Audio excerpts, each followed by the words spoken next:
దేవుని స్తోత్రం. మీకు అందరికీ వందనాలు చెల్లిస్తున్నాం. కొంచెం సేపు దేవుని వాక్యాన్ని ధ్యానం చేసుకుందాం. చిన్న ప్రార్థన చేసుకుందాం. ప్రార్థన.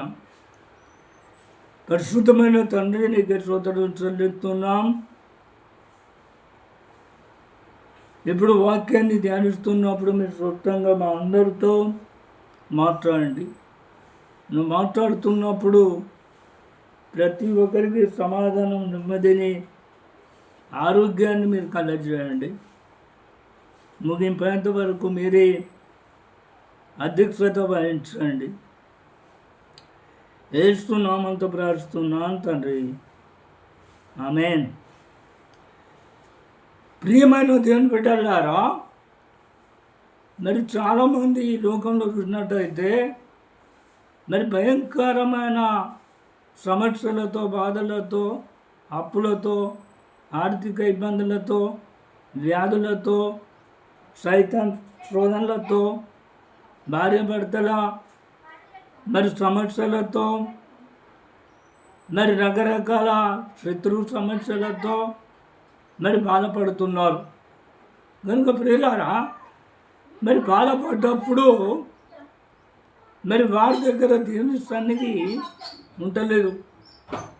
భయంకరమైన అంధకారం, చీకటి, మనశ్శాంతి లేకుండా మరి జీవితం మీద మరి విరక్తి కలుగజేస్తున్నారు. కనుక ప్రియులారా, మరి అదేవిధంగా ఆ సమస్యలను జ్ఞాపకం వచ్చిన కొద్దీ మరి చాలామంది కుంగిపోతున్నారు, బాధపడుతున్నారు, నలిగిపోతున్నారు. ఇదే దేవుడు నాకేం సాయం చేస్తలేడు, నేను దేవుని దగ్గరికి ఎందుకు పోవాలి, ఎందుకు ప్రార్థన చేయాలి, ఎందుకు మందిరానికి పోవాలి, ఎందుకు భక్తిగా ఉండాలి అన్న ఆలోచన కొంతమందికి మరి కలుగుతున్నది. గనుక ప్రియులారా, మరి 42వ కీర్తన 5వ వచనం చూసినట్టయితే ఒక భక్తుడు ప్రాణం కుంగిపోయినప్పుడు ఈ విధంగా ప్రాణానికి చెప్పుకుంటున్నాడు. నా ప్రాణమా, నువ్వేలా కుంగి ఉన్నావు, నాలో నువ్వేలా తొందరపడుతున్నావు, దేవుని యందు నిరీక్షణ ఉంచుము, ఆయన నీ రక్షణకర్త అనియు నా దేవుడని చెప్పుకుంటూ ఇంకను నేను ఆయనను స్తుతించదను. అయితే ఆ భక్తుడు ప్రార్థన చేస్తుండు, ప్రాణంతో చెప్పుకుంటుండు, నా ప్రాణమా, నువ్వేలో కుంగి ఉన్నావు, నువ్వెందుకు తొందరపడుతున్నావు, దేవుని నిరీక్షణ ఉంచుము, ఆయన నిన్ను రక్షించడానికి కర్త, నిన్ను ఆస్వాదించడానికి కర్త, నీ కోరికలు నెరవేర్చడానికి కర్త, నీ సమస్యల నుండి విడిపించి ఆస్వాదించడానికి కర్త. నువ్వెందుకు తొందరపడుతున్నావు, ఇంకా నిరీక్షణ కలిగి మరి ఇంకా దేవుని స్తుతించు అని మరి ఆ భక్తుడు ప్రార్థన చేస్తున్నాడు. కనుక ప్రియులారా, మనం కూడా అదేవిధంగా మన ప్రాణానికి మరి చెప్పుకోవాలి, మన ప్రాణాన్ని సంరక్షించుకోవాలి, మన ప్రాణాన్ని నిమలపరచుకోవాలి. అయితే మన ప్రాణం తొందరపడనీయద్దు. కనుక ప్రియులారా, మరి దేవుని సన్నిధి మరి కుటుంబాల్లో ఉండలేదు. మరి చాలామంది దేవునితో సాంగత్యం చేస్తలేరు, దేవునితో సహవాసం చేస్తలేరు. చాలామందికి ఇంట్లో మంచి అనిపించేది, ఎందుకంటే సరిగ్గా మరి కుటుంబంలో ఇంట్లో దేవుని సన్నిధి లేదు కనుక వారికి మంచిగా అనిపించేది. మరి అటువంటిప్పుడు మనం దైవజనుడిని పిలిపించుకొని మనం ఆయన చేత మనం ప్రార్థన చేయించుకుంటే మరి దేవుని సన్నిధి అక్కడ ఉంటుంది. మరి దేవుని సన్నిధి దేవుని సేవకునితో వస్తుంది. అతడు ప్రార్థించినప్పుడు దేవుని సన్నిధి అక్కడ ఉంటుంది. అక్కడ ఉన్నటువంటి అంధకారం మరి తొలగిపోతుంది, వెలుగుతో నింపబడతారు. కనుక ప్రియులారా, మరి చాలామంది ఆ విధంగా ఉండకుండా మరి చాలామంది క్రైస్తవులు మరి సమస్యలు బాధలు వచ్చినప్పుడు మారు మనసు లేని వాళ్ళను, భక్తిహీనంగా ఉన్న వాళ్ళను, ఎవరితోటైతే శోధనలు వస్తాయో వాళ్ళను పిలుచుకొని చికెన్ ఫ్రై చేసుకోవడం, థమ్సాపులు చపాతీలు చేసుకొని తినడం, ఓ రోజు మీ ఇంటికాడ ఓ రోజు మా ఇంటికాడ అని చాలామంది దుష్ట సాంగత్యం కలిగి ఉంటున్నారు. దుష్ట సాంగత్యం కలిగి ఇంకా శోధనలు ఎక్కువ చేసుకుంటున్నారు. అయితే శోధన పోవాలంటే దేవుని సన్నిధి ఉన్నటువంటి మనిషి మన ఇంటికి రావాలి. ఎంతోమంది వస్తారు, నీకు ఇష్టమైన వాళ్ళు. కొన్ని మనం ఇష్టమైనవి వదులుకోవాలి. ఒకటి మనకు కావాలంటే మనకు కావాల్సింది ఇష్టమైంది వదులుకోవాలి. కనుక ప్రియులారా, మరి దేవుని సేవకుని మనం పిలుచుకొని ప్రార్థన చేసుకుంటే మనకు లాభమే. మరి చాలామంది అంటారు, మా దగ్గర డబ్బు లేదు, రూపాయి కూడా లేదు, మరి ఏ విధంగా సేవకులను పిలుచుకొని ప్రార్థన చేయించుకోమంటాం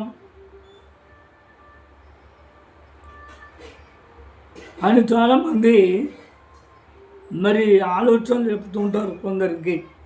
కానీ వాళ్ళు మాత్రం సమృద్ధిగా మారు మనసు లేని వాళ్ళకు ఖర్చులు పెడతారు, మారు మనసు లేని వాళ్ళతో సాంగత్యం చేస్తారు, మారు మనసు లేని వాళ్ళకు సపోర్ట్ చేస్తారు.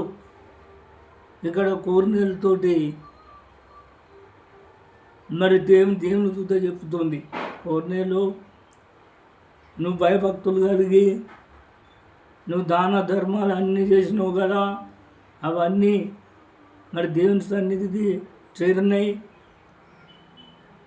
నువ్వు ఫలాని పట్టణంలో పేతురు అనే వ్యక్తి దిగిండు, మరి అతన్ని మరి పిలిపించుకొని నువ్వు అతనితో మాట్లాడు, అతడు దేవుని మాటలు నీకు చెప్తాడు దేవుని గురించి అని చెప్పినప్పుడు మరి అతన్ని పిలుచుకొని మరి వాక్యం చెప్పించుకున్నప్పుడు మరి అక్కడ ఉన్నటువంటి చీకటి అంతా తొలగిపోయింది.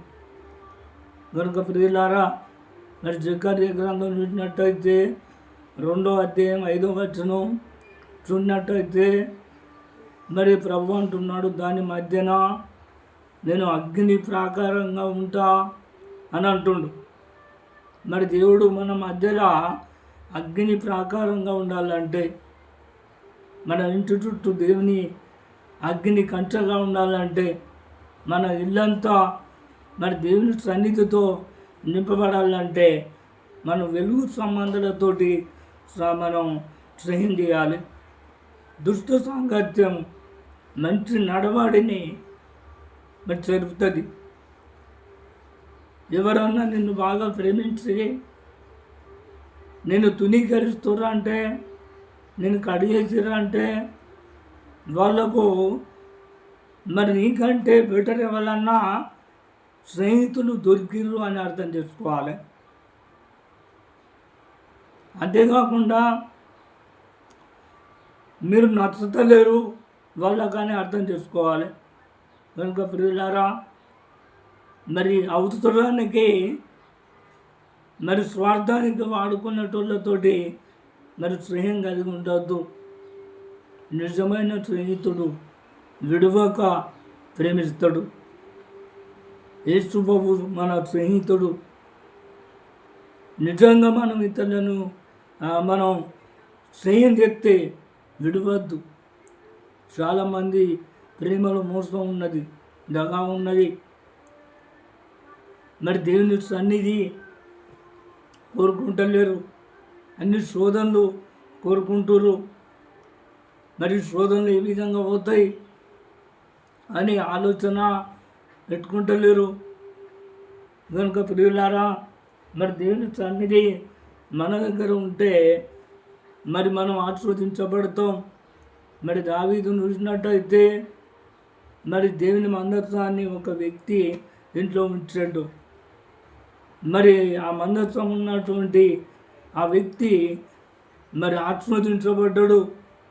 మరి అదేవిధంగా మరి దేవుని మందస్థం, దేవుని సన్నిధి మన ఇంట్లో ఉంటే మనం ఆశీర్వదించబడతాం. దేవుని సన్నిధి లేకుండా శరీర సంబంధమైన మనుషులతో సాంగత్యం చేసి లోక సంబంధంగా మరి పక్కపక్క గిల్లగిల్ల నవ్వి శరీర సంబంధమైన మాటలు చెప్పుకొని మరి దేవుని ఆత్మకు మనం స్థలం ఇవ్వకపోతే దేవుడు మళ్ళా ఆశీర్వదించాడు. కనుక ప్రియులారా, మరి చాలామంది మరి మారు మనసు పొందుతలేరు. మరి ఎట్లుండాలి, ఎట్లా ఉండద్దు, మరి ఏ విధంగా ఉండాలి, ఏ విధంగా ఉండొద్దు అని ఆలోచించకుండా ఉంటున్నారు. కనుక ప్రియులారా, మనం దైవ సేవకులను తెలుసుకొని ప్రార్థన చేస్తే మరి వాళ్ళతోటి దేవుని సన్నిధి ఉంటుంది. కనుక ఆ సన్నిధి మన ఇంట్లో ఉంటుంది. అదేవిధంగా చాలామంది మరి పరిశుద్ధ గ్రంథంలో చూసినట్టయితే మరి సునమి పట్టణస్తురాలు, ఒక ఆమెకు సంతానం లేదు. మరి ఆమె మరి దేవుని సేవకుని పిలిపించుకొని భోజనం పెట్టించుకొని ఆ భోజనం పెట్టి ఆ మంచి ఆతిథ్యం ఇచ్చి మరి ఆశీర్వదించబడ్డది, సంతానం పొందుకున్నది. అదేవిధంగా మరి అబ్రహాము ముగ్గురు సేవకులు వచ్చినప్పుడు మరి వాళ్ళ చేత మరి ఆశీర్వాదాన్ని పొందిండో పరిశుద్ధ గ్రంథంలో చూసినట్టయితే మరి దైవజనుల చేత మరి ఎందరో ఆస్వాదించబడ్డట్టు చూస్తున్నాం. అందుకని సీయోన్ల నుండి యెహోవా నిన్ను ఆశీర్వదించును, నీ జీవిత కాలం అంతా కూడా యెరూషలేమునకు క్షేమం కలుగుట చూసేదావు అంటాడు. చాలామంది కొత్తప్పుడు సేవకులు దేవుని తర్వాత సేవకులే దేవుడు అని అంటారు. మరి చాలా మరి మరి పాత పడ్డ కొద్దీ సేవకుని కంటే నాకు తక్కువనా, నాకు అంత తెలుసు అని హెచ్చించుకొని జీవిస్తున్నారు. కనుక ప్రియులారా, అయితే మనం తగ్గించుకోవాలి. విశ్వాసే, సేవకుడే, హెచ్చించుకోవద్దు. ఎవరైతే హెచ్చించుకుంటారో వాళ్ళు తగ్గింపబడతారు, ఎవరు తగ్గించుకుంటారో వాళ్ళు హెచ్చించబడతారు. కనుక ప్రియులారా, దేవుడు మనల్ని ప్రేమిస్తున్నాడు. నా సేవకుని మాట రూఢిపరుస్తా అంటున్నాడు. సేవకులు ఎక్కువ దేవుని దగ్గర గడుపుతారు కనుక మరి దేవుని సన్నిధి వాళ్ళ దగ్గర ఉంటుంది. విశ్వాసులకు దేవునికి మరి సేవకునికి తేడా ఉంటుంది. కనుక ప్రియులారా, మనం సేవకుని కంటే ఎక్కువ తెలుసు అని మనం హెచ్చించుకోకూడదు. దేవుని యొక్క సేవకుల పాదాలు సుందరమైనవి. ఆ సుందరమైన పాదాలు మా కుటుంబంలో పడాలని మనం కోరుకోవాలి. వాళ్ళు సుందరమైన కాలు ఎవరైతే సువార్త ప్రకటిస్తారో మరి దేవుని సేవ చేస్తారో వాళ్ళ పాదాలు సుందరమైనవి. ఆ సుందరమైన పాదాలు మరి మన ఇంట్లో పెట్టాలి. అప్పుడు మన కుటుంబం ఆశీర్వదించబడుతుంది. మన కుటుంబంలో ఉన్న మరి శోధన తొలగిపోతుంది. మరి దేవుని సేవకులు మరి సువార్త చేసేటువంటి దైవజనులు మరి ఇంటికి రావాలంటే చాలామంది భయపడతారు. పెట్రోల్ మందం లేదు, ఎట్లా విలువంటావు, విస్తారంగా డబ్బు ఉండగానే మరి పెట్రోల్కి లేవు, ఖర్చులకు లేవు అని అంటారు. అన్ని రకాల సమృద్ధి ఉండి కూడా మరి కృష్ణార్థనంగా చూపిస్తారు. దేవునికి న్యాయం లేదు అంటారు, దేవుడిని కార్యం చేస్తలేడు అని అంటారు. అది కరెక్ట్ కాదు. ఎందుకంటే బద్ధకంగా పనిచేసేటోడు దరిద్రుడు అయిపోతాడు, శ్రద్ధ గలవాడు ఐశ్వర్యవంతుడు అయిపోతాడు. కనుక ప్రియులారా, ఈ మాటలను నమ్ముతున్నావా? నమ్మినట్టయితే తలని వంచండి, ప్రార్థన చేసుకుందాం. ప్రార్థన. పరిశుద్ధమైన తండ్రి, శ్రోతలు చెల్లిస్తున్నాం. నీ బిడ్డలు ఇంతసేపు నీ వాక్యాన్ని విన్నారు, అంగీకరించారు, తీర్మానం చేసుకున్నారు. ప్రభా, ఈ మాటల ప్రకారం ఎవరైతే జీవిస్తారో వాళ్ళను మీరు ఆస్వాదించండి, దీవించండి. వారి కుటుంబంలో గొప్ప సమాధానాన్ని అనుగ్రహించండి. వీరందరి కోరికలను నెరవేర్చి నీ నామానికి మహిమ తెచ్చుకోండి. యేసు నామంతో ప్రార్థిస్తున్నాను తండ్రి. ఆమెన్.